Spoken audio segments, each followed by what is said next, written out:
Hey everyone, how's it going? Today I want to talk a little bit about one of the lesser powers in World War II, the country stereotypically known today for tulips, windmills, stroopwafels, clogs, and the red light district, and that is the Netherlands. Now, in the grand scheme of World War II, the Netherlands is kind of an afterthought, as they fell in just 4 or 5 days, and they were more of a stepping stone for Germany in their greater quest to defeat France and Britain and achieve domination of Europe. But when you start to zoom in a bit more, the Netherlands is a great example of how appeasement and appeals to neutrality and peace are kind of moot in the face of an expansionist, hell-bent on war country like Germany was. Openly not wanting to get involved in the war that was very clearly formulating on the continent, the Netherlands openly opted to remain neutral, just as they had in the First World War, and at least publicly, Germany agreed that the Netherlands and neighboring Belgium were neutral powers, and that they would not be attacked or invaded by Germany. This would be stated in several proclamations by the German government, like one on January 30th, 1937, that read in part, "The German government has further given the assurance to Belgium and Holland that it is prepared to recognize and guarantee the inviolability and neutrality of these territories." Germany would continue to issue such statements, but behind the scenes, they were very clearly preparing for an invasion. In fact, after publicly issuing a statement on Belgium and the Netherlands on October 6, 1939, the very next day, the German army was advised to prepare for an invasion of Belgium and the Netherlands, and 2 days after that, Hitler would officially issue an order to prepare for an invasion. Under the honest but misguided belief in staying neutral here, the Netherlands didn't put all that much effort into rearming, at least when compared to the major powers that surrounded them. For the bulk of the 1930s, at least partially due to the Great Depression, the government of the Netherlands stuck very closely to neutrality, and it was only in 1938 or 39 that there was a significant uptick in rearmament and mobilization. But by that point, it was too little too late. There simply wasn't enough time to build up factories and import more modern weaponry from other countries. So while the Dutch armed forces numbered several 100,000 strong, they barely had any modern artillery or aircraft, and basically had no tanks to speak of. It was the late 1930s, but the Dutch military looked closer to a World War I military. This sheer lack of modern weaponry becomes all the more weird, though, when you start looking at some of their aircraft designs, and you realize that Dutch companies like Fokker had a pretty solid understanding of aviation and aircraft designs, and made some very solid aircraft.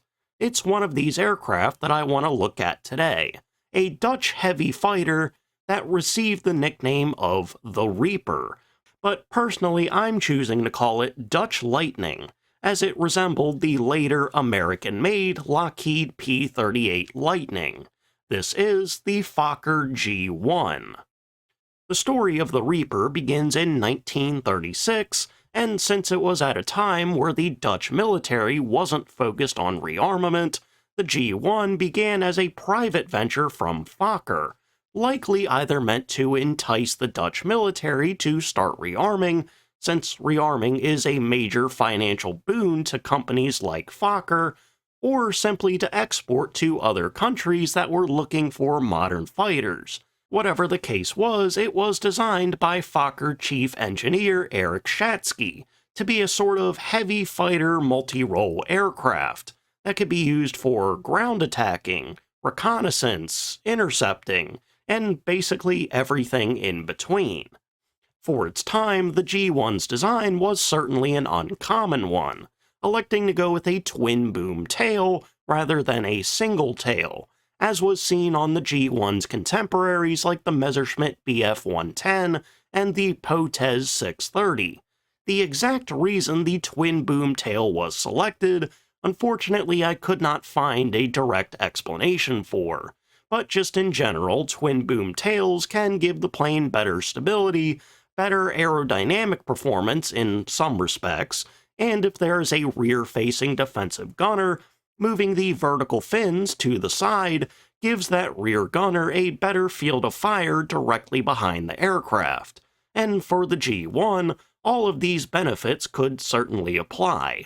Measuring in at 10.87 meters long, 17.16 meters wide, and 3.8 meters tall, the G1 was roughly the same size, dimensionally speaking, as the more conventional Bf-110 and Potez 630, initially powered by a pair of Hispano-Suiza Type 80 engines with up to around 750 horsepower apiece, but starting more around 500 horsepower apiece.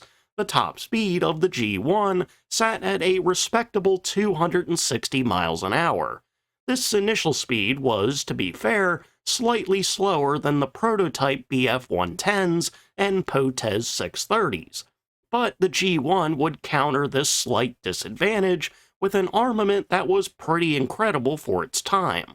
Concentrated in the nose was an initial armament of two 23mm cannons and two 7.9mm machine guns, to go with a rear-facing armament of one 7.9mm machine gun. Of its contemporaries, the Bf-110 and Potez 630, the 110 was closest in its firepower, but it was weaker, also initially armed with four forward-facing guns, but with four 7.9mm machine guns and no cannons. Then there was the Potez 630, which was very far behind the other two designs, with just a single 7.5mm machine gun firing forward. Now, both the Potez and the Bf-110 would see improvements in their armament down the line, but for 1936-37, the G1 sat at the top of the armament hierarchy for these three designs.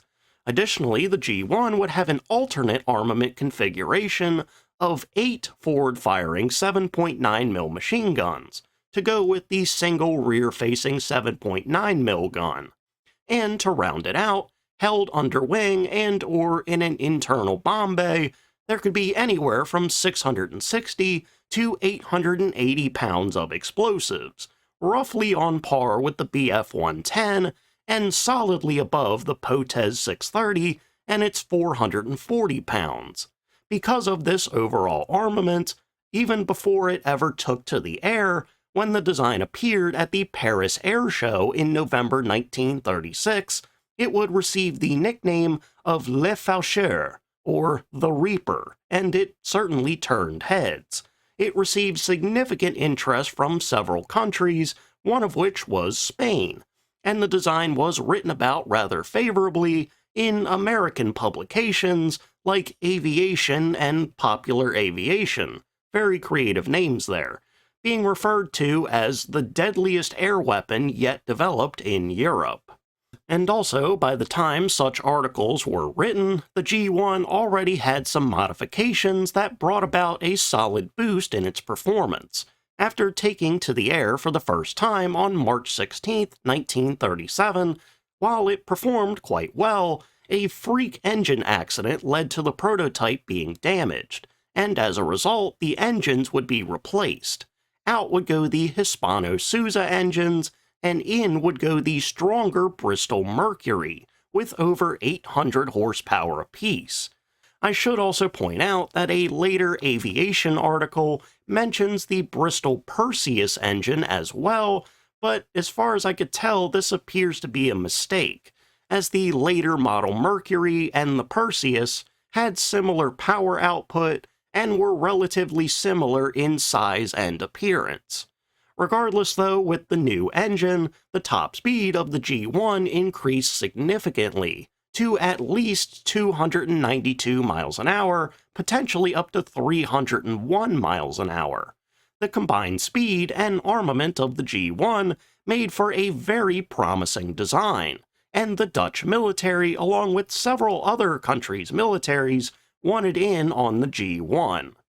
For its domestic production, the Dutch military placed an order for 36 G1s on October 21st, 1937, which wasn't a lot, but do remember that this was about a year before the Netherlands decided that they needed to rearm, so the fact that they ordered any at all certainly shows the promise of the design.